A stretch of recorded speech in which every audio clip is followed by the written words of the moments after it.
Hi, I'm Jimmy Kerstein. I'm the author of The Butcher's Guide, and today I want to show you how to take the bone out of a semi-boneless leg of lamb. What makes it a semi-boneless leg of lamb is it's had the shank removed. You kind of see there's a knuckle here, and the whole leg of lamb, if you've seen a whole leg of lamb, will have a piece that comes out. That's the lamb shank. This is a good choice to do at home because you don't have to. We're gonna grill it, and the lamb shank is not particularly a better cut to grill, and you don't waste time with that. The other nice feature about this is that it has had the H bone taken out of it. It's spelled AITCH. That's basically the hip bone, and you can see there's a socket here that the H bone swivels around on. And it's a little bit of a challenge to get that out, so it's nice when you get one like this that's already happened. So what we're going to do to start here is we're going to trim some of the fat off the outside. It's easier to do this while the lamb leg's whole. So just a sharp knife, and we're going to go around the leg. We don't want to take all the fat off, but we do want to take some of it off. In addition, there's a thin skin on a leg of lamb called the fel. We want to remove that if we can too as well. How do you spell that? Fel, F-E-L. We'll trim that off there. It's pretty clean on that side, so we're going to flip it over, and you can see from the end it has a fairly heavy fat cover. And this is the fel. This is that. Can you see that? This is kind of a skin piece. We want to remove that as well. And we're just going to take the knife and follow along, just without cutting into the meat, and just remove a good portion of that fat off there.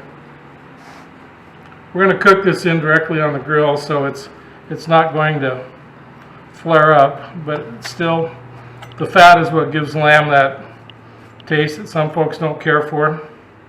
So we'll get underneath that too as well, the fel, and we'll just remove some of that. We'll leave some of it on there too for flavor. Just go back through the whole thing here.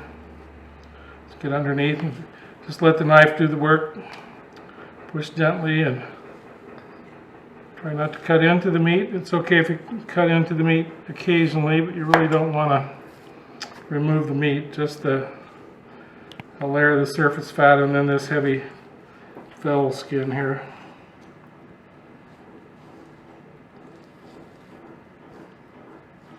That's looking pretty darn good there, really. And so we've got a fairly good sized little pile of fat that really isn't going to add anything to your finished dish. Just clean that up because it looks prettier that way. One more slice down through there because I can see how thick it is. And we're done with the outside. We're going to throw that away. What makes this really easy for the home butcher to do is, with the H bone removed and the lamb shank removed, all we really have to deal with is the femur bone, and it's just a long bone that goes from this knuckle down to this knuckle. And what you do is you put your knife in so you can touch the side of the bone, and then just slide it along the bone, just like that, until you expose the bone. You can see we're going to get on the other side of that. Get around here. I'll turn it around so you can see what we've done. Pretty much we've just exposed the bone. Now all we really need to do now is get underneath this bone, around this knuckle and around this knuckle, and remove it. That's really pretty easy to do. If you're new at this, you probably should be using a safety glove, so not a bad idea. Just use your knife, grab hold of the bone. You want to go over the top of this little knuckle here, and then you want to cut back to the femur bone and just pull it right out without cutting into the meat, of course. And there we are. So now we have, instead of a semi-boneless leg of lamb, we have a boneless leg of lamb. And what we've done is we've moved this femur bone that sat in the middle, like that, and you can see how easy that was to do. We'll throw that away. And we're going to butterfly this for grilling. So obviously what we want to do is we want to make it one thickness. And we're going to follow the natural seams, because one of the things we want to do, in the middle of the fat gland, or between the top round There's a chunk of fat here. You can see it here as we open it up. Right here we are. And it's kind of a triangular piece of fat. We want to remove that. And I'll show you why we took that out. In the middle of it, there's a fat gland.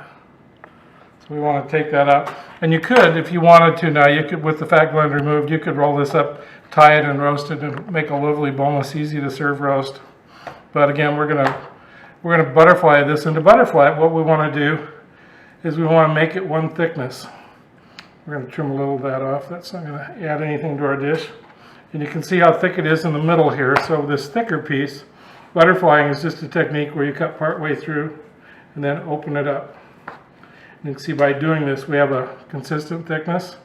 We're going to turn it around and we'll take the other side here and we'll do the same thing. We're just going to cut in, open it up, and we're there.